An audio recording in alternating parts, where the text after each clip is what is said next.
Annyeong! Welcome to the 13th lesson in this series. In the last part, we learned about sound change rules. In this episode, we'll learn a few more important sound change rules. While it might seem like there are too many sound change rules, they all exist to help make Korean easier to pronounce. So they're actually a good thing.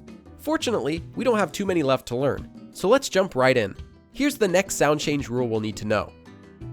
This rule is similar to the first sound change rule that we learned. Whenever you have a lir, that's this consonant, followed by one of our 5 base consonants, the base consonant will usually become a double consonant. For a quick reminder, here are the base consonants. There's only 5 of them. Here's a quick example. In this example, there's a lir at the bottom of the first syllable, hal, and it's followed by a base consonant, a digut, at the beginning of the syllable, tang. So the base consonant, digut, becomes a double consonant, and the word becomes pronounced as 할당. Here are a few more examples. 일자리, 밀당, 할게, 술병, 물가, 일세, 밀가루. However, this rule is actually more of a guideline and less of a rule. There are many exceptions to this, so it's good to simply be aware of the rule rather than always following it. Here are a few common exceptions. 알바, well-being, 얼굴. Let's move on to our next sound change rule. The consonants nian and mium are what's known as nasal consonants, because they are pronounced partially using your nose. Try saying these consonants and you'll notice your nose vibrates as you make the sound. So for this rule, whenever you have the consonant biup or the strong consonant piup followed by a nian or a mium, it will become pronounced as a mium. Basically, take one of these first 2 letters. If it comes before one of these 2 letters, then the first sound will change to become a mium. Here's a quick example. Here, the syllable hap ends with a piup, and it's followed by a nian in the next syllable. So the piup at the bottom of hap changes into a mium, then we can read it normally as 합니다. Here's some more examples.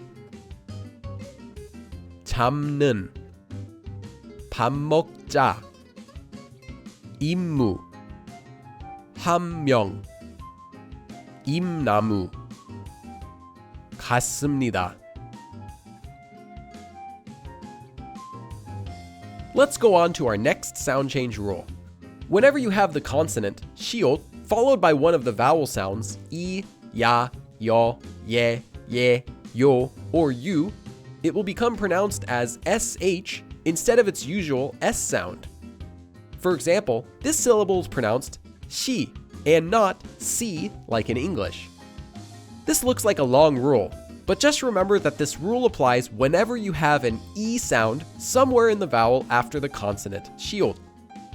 Since these vowel sounds all have an e sound at the start of them, it'll apply in these cases. You can think of the vowel ya as the sound e combined with an a, iya, and the vowel yo as e combined with o, yo, ye as e combined with e, ye, and so on. But for other vowels such as a, o, and there is no e sound, so it doesn't apply. So here's an example of the consonant 시옷 together with each vowel sound.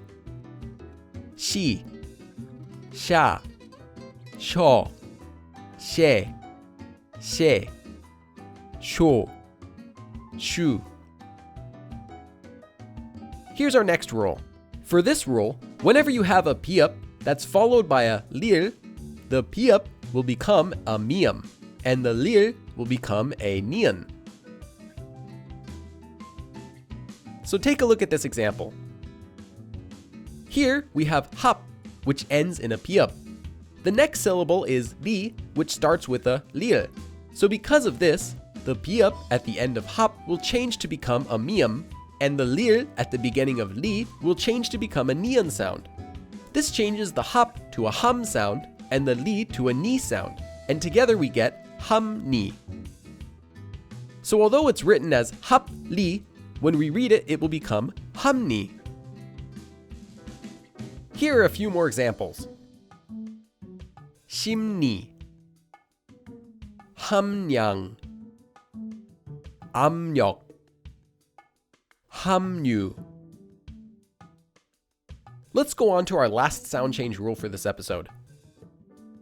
This rule is similar to the one we just learned, but for the consonant kiok instead. Whenever you have a kiok that comes before a lil, the kiok will become a iang, and the lil will become a nian.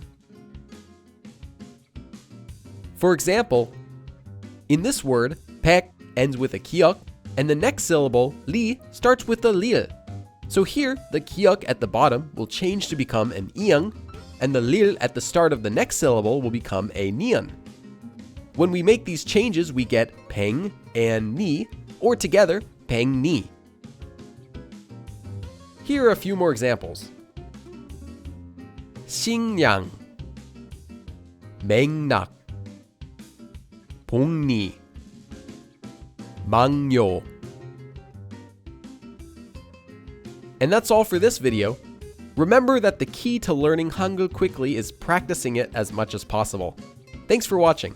And in the next lesson, we'll learn the last few sound change rules that we'll need to know. And I upload new videos to this channel every week, so if you like what you see, click subscribe and follow along.